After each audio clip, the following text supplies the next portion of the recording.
Olá, estamos aqui, sexto ano, mais uma vez com o nosso Se Liga na Educação. Eu, professora Rose Reis, do componente Língua Portuguesa, acompanhada com o nosso colega Hermes, nosso professor também de Libras, para contribuir com a compreensão de quem precisa do idioma, certo? Muito feliz de estar aqui. Vamos aprender o que hoje? Exclusivamente para o sexto ano, com todo mundo convidado, porque a gente sempre dá uma dica que contribui um pouco mais para todo mundo, não é verdade? Então, o que nós vamos aprender? Bom, nós vamos aprender sinônimos e os efeitos de sentido. Sexto ano, você já viu falar muito em sinônimos, não é? Então, nós hoje vamos aprofundar mais um pouco. Por quê? Aprender sinônimos e falar em efeito de sentido é sinal que nós aprendemos a língua aqui para usar, para ela provocar. Então, não é só para a gente falar assim, olha no dicionário sinônimo disso, e daí? Vamos aprender um pouco disso? Vamos ver que as habilidades vão além. Querem ver? Você hoje vai aprender, ou nós temos na aula de hoje, analisar diferenças de sentido entre palavras de uma série sinonímica, considerando e valorizando as variações linguísticas. Ler de forma autônoma e compreender, selecionando procedimentos e estratégias de leitura adequados a diferentes objetivos, levando em conta características dos gêneros e suportes, romances, infanto-juvenis, contos de terror, lendas de variadas culturas, principalmente a brasileira, as indígenas, a afro-brasileira, contos populares e etc. Muito bem, com estas habilidades parecidamente complexas, na realidade nós vamos aprender o quê? Série sinonímica, nós vamos identificar que as palavras podem ser substituídas por outras, porque nós aprendemos que uma palavra tem significados que a gente encontra no dicionário que são paralelas a ela, são a mesma coisa, certo? A grosso modo. E também nós estamos entrando com o texto, por isso que só tem sentido a gente aprender esta primeira habilidade se nós identificarmos este mecanismo no texto.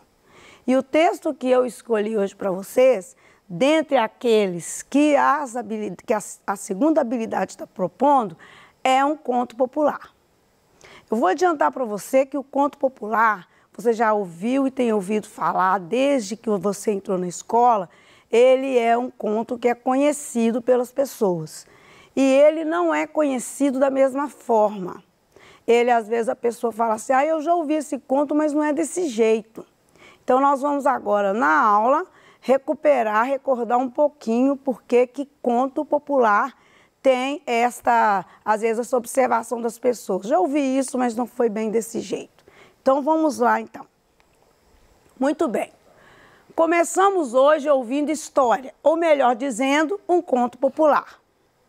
Eu trouxe para vocês esse livro, que ele tem contos, e nele sempre está escrito versão popular, versão de um conto popular.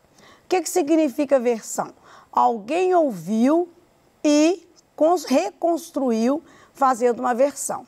Porque a gente não consegue reproduzir uma coisa utilizando as mesmas palavras, a mesma coisa, porque a gente só faz isso quando a gente está copiando alguma coisa, já está escrita. Mas se a gente não faz isso copiando, vai ter diferenças, certo? Deixa eu ver o que eu coloquei ali, se eu começo a ler o livro. Dentre os contos que tem o livro, eu escolhi justamente esse que está escrito aí, que chama A Onça, o Tatu e a Coruja. Então, eu vou pegar aqui na página 48 e vou fazer questão de ler, porque conto bom é conto que a gente ouve. Então, eu vou ler como ele está escrito, certo? A onça, o tatu e a coruja. Versão de um conto popular. O tatu estava passeando no mato quando escutou alguém chorando. Quando foi ver, encontrou a onça atolada no lamaçal. A onça gritou: Tatu, me acuda, vem beber água e me atolei. Me ajuda a sair dessa lameira, que sozinha eu não dou conta. O tatu teve medo. Eu, hein? Disse ele. Não vou não, que depois você me come. A onça fez cara de espantada. Que é isso, amigo tatu? Onde já se viu? Você acha que eu ia ter coragem de comer justo um amigo numa hora de tamanha necessidade? O tatu respondeu: acho. Foi quando os olhos da onça ficaram cheinhos de lágrimas. Me acuda, querido tatu, que a coisa está preta e eu estou mais para lá do que para cá. Me acuda, por favor, que eu sou mãe de família e tenho 7 filhinhos para cuidar. Com pena da onça, o tatu correu, arranjou um pedaço de cipó, amarrou e puxou a bicha para fora. Livre da lameira, a onça deu um bote e pegou o tatu. Peço desculpas, caro amigo, disse ela, mas fiquei um tempão presa no lamaçal e agora me deu uma fome danada. Mas o tatu teve uma ideia, disse a onça. Primeiro, vamos sair pela mata e perguntar se isso é justo ou não é justo. Se for justo, você me come. Se for injusto, você me solta. Topa ou não topa? A onça topou. Lá foram os dois andando pelo mato. Encontraram uma árvore e explicaram o caso. A árvore balançou suas milhares e milhares de folhas. Ora, tatu, disse ela, isso não é nada. E eu? Logo, logo vou ser derrubada, cortada, virar lenha e morrer queimada no fogareiro. A onça lambeu os beiços, mas o tatu disse que o certo era ter outra opinião. Lá foram os dois andando pelo mato. Encontraram uma estrada de terra e explicaram o caso. A estrada suspirou levantando poeira.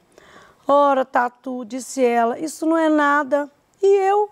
Os homens passam e cospem em cima de mim, os bichos fazem cocô na minha cara, as crianças jogam papel de bala, os carros passam tão pesados que quase me arrebentam e ainda me deixam cheio de buraco. A onça lambeu os beiços, mas o tatu disse que o certo era ter mais uma opinião. Vai ser a última, avisou a onça, reganhando os dentes. Lá foram os dois andando pelo mato. Encontraram um boi e explicaram o caso. O boi soltou um mugido risonho. Aliás, tristonho. Ora, tatu, disse ele, isso não é nada. E eu trabalhei a vida inteira puxando carroça e agora que fiquei velho e sem forças, vou ser morto e cortado para virar carne de churrasco. A onça lambeu os beiços, já ia comendo o tatu quando apareceu uma coruja. A coruja viu o tatu chorando e quis saber o que estava acontecendo. A onça explicou o caso. A coruja escutou tudo direitinho e disse: acho melhor a gente ir até o lamaçal. Não estou conseguindo entender essa história direito. A onça e o tatu levaram a coruja até o lamaceiro. A onça explicou tudo de novo. A coruja não entendeu. Como? Quer dizer que a árvore ficou cheia de buracos, virou churrasco e foi parar no meio da lama? A onça disse que não era nada disso, explicou o caso de novo. A coruja não entendeu. Como? Quer dizer que a estrada foi derrubada, foi cortada, virou lenha, caiu no chão, a onça vinha passando, tropeçou e foi parar no lamaçal? A onça disse que não era nada disso, explicou tudo outra vez. A coruja não entendeu. Como? Quer dizer que a onça fez cocô na cara do boi? O boi não gostou, deu uma chifrada e a onça atirada no lamaceiro? A onça perdeu a paciência. Mas será o Benedito? Essa coruja é mais burra do que uma porta? Não consegue entender nada direito? Irritada e cheia de fome, pulou dentro do lamaçal e começou a explicar. Presta atenção, eu estava bem aqui presa assim, então... Foi quando a coruja disse, estava aí e vai continuar aí mesmo. Vamos embora, amigo tatu, deixa a onça se azarar. E lá foram os dois embora, enquanto a onça berrava e gritava e miava e afundava e engasgava no meio do lamaçal. Gostaram da história? Muito bem. E por que essa história é atraente? Por que ela também faz a gente sentir um certo prazer? Bom, como conto popular, é uma história que tem um cunho moral, são valores do conto, e tem alguns outros detalhes que eu vou colocar para vocês aqui. Ele é de uma herança da oralidade, certo? Então, ele foi adaptado aos nossos contextos culturais. O que significa o contexto cultural? Ele passa também a ser escrito. Ele já não é mais contado entre as pessoas, porque à medida que a escrita foi tomando espaço na sociedade, aí as coisas foram sendo passadas por escrito, as histórias foram passadas para permanecer, certo?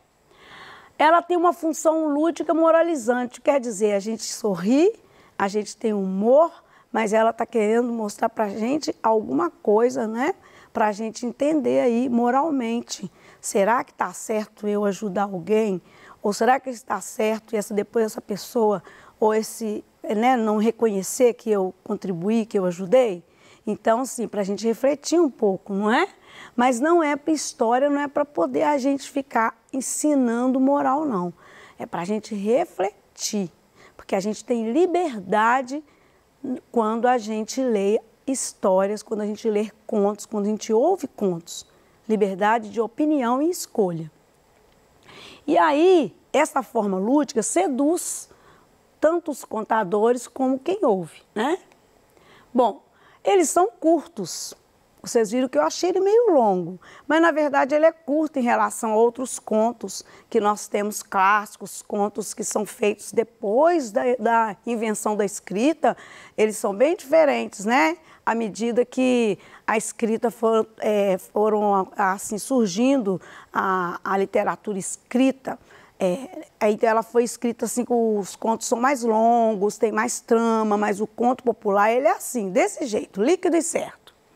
E elas conservam quase a mesma coisa. A escrita, então, tenta permanecer. E aí, quando a escrita tenta permanecer, o conto popular, nós vamos encontrar, então, variações linguísticas. O que significa? Pegou a bicha, né? Por exemplo, é uma coisa muito da linguagem e, às vezes, do lugar da linguagem que fala. Em vez de falar, pegou o animal ou pegou a onça, então pegou a bicha, amarrou, né? Ou será o Benedito? Eu, hein? Não vou, não. Então, assim, são formas que são variadas da escrita e, às vezes, também são próprias do lugar aonde que usa esse tipo de fala e a escrita traz esta fala para deixar o texto oral caracterizado como oral, certo? Muito bem. E ele então vai adulterando. Aqui eu trouxe um pouquinho da história da tia Anastácia, que ela explica para a turminha dela o que é conto. Ela fala assim para os meninos que são o Pedrinho, a Narizinho e a boneca Emília e o Visconde. Ela diz assim, as histórias que andam de boca em boca do povo não são como as escritas. As histórias escritas conservam sempre as mesmas, porque a escrita fixa a maneira pela qual o autor compôs. Mas as histórias que correm na boca do povo vão adulterando com o tempo. Cada pessoa que conta muda uma coisa ou outra e, por fim, elas ficam diferentes do que eram no começo. Por isso que eu disse para vocês que, às vezes, a pessoa fala, eu já ouvi parecida. Não é bem essa. Porque elas vão sendo adulteradas, modificadas, de acordo com o lugar que elas chegam. Muito bem. O que sustenta o sentido do texto? Bom, o que faz o texto ficar assim interessante, lúdico, compreendido, que vocês perceberam, tudo que aconteceu, foram entendendo, chama-se coesão semântica. O que é coesão semântica? É você utilizar palavras que fazem o texto ficar coeso, que fazem ele ficar organizado e que ele não perde o sentido dele. Que coesão é essa? Eu destaquei aqui a palavra lamaçal. A palavra lamaçal aparece 1, 2, 3, 4, 5 vezes.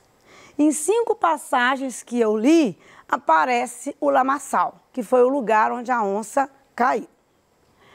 Se aparece essas 4 vezes, essa coesão semântica ficou repetitiva? Vamos ver em tese, porque são recursos. Quando existe essa repetição, ela pode não parecer, é um jeito de manter o texto original, e na fala nós às vezes somos repetitivos mesmo, não é? Mas quando você tem uma repetição lexical que tem da mesma palavra tem outras, continua sendo uma repetição, mas uma repetição diferente. Em vez de ser lamaçal, depois nós vimos 3 vezes aparecer o mesmo sentido de lamaçal, aparece como lameira, lamaceiro e lama. Mas tudo vem do lama, lamaçal, lameira. Como todas vêm da palavra lama, nós então chamamos de repetição lexical. Repetição lexical quando nascem da mesma palavra e continua com a continuação dela deriva e ela nasce na mesma palavra. Aí está repetindo de uma maneira diferenciada. Muito bem. Quando a gente faz a sinonímia, que eu disse para vocês no começo, é uma forma de quebrar essa repetição lexical. Nós não vamos dizer que a repetição lexical é ruim, mas nós temos a sinonímia como outra forma de coesão semântica. Na sinonímia, como que nós podemos fazer? Vejam bem, se a onça colocou, me ajuda a sair dessa lameira. Se eu quiser mudar, eu posso, por exemplo, ir no dicionário, procurar o que é lameira e acho lá. Me ajuda a sair desse atoleiro. Outra forma, se a onça colocou, a onça e o tatu levaram a coruja até o lamaceiro, que o narrador colocou. Ele poderia ter colocado, a onça e o tatu levaram a coruja até o lugar alagado. Então, nós temos como sinonímia quando nós usamos palavras para substituir, mas elas não nasceram daquela palavra, não são da família daquela palavra, como lugar alagado, atoleiro. Todas as outras têm a começo de lama, certo? Ali é repetição lexical. Por isso, aqui também nós fizemos uma substituição da lama para do lodaçal, para ter mais uma sinonímia, certo? Então, para você desenvolver a sua habilidade, você pode enfrentar ou verificar esses eventos, esses mecanismos nos textos, e eu convido você para selecionar, a princípio, na biblioteca, o gênero conto. Selecione livros que seja do gênero conto, aprecie a leitura, aproveite para conferir na estrutura se tem repetições lexicais, observe também se essas ocorrências têm a sinonímia, certo? Que é a substituição por outras palavras sinônimas, ok? É isso que eu estou dando para vocês como dica.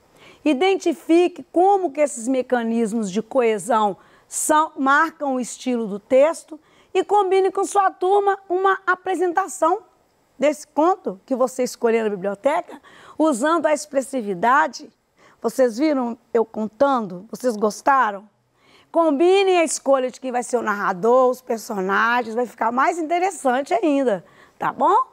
Eu espero que isso vocês levem a condição de ter aprendido o que é repetição lexical, o que são substituições lexicais e o que é coesão semântica.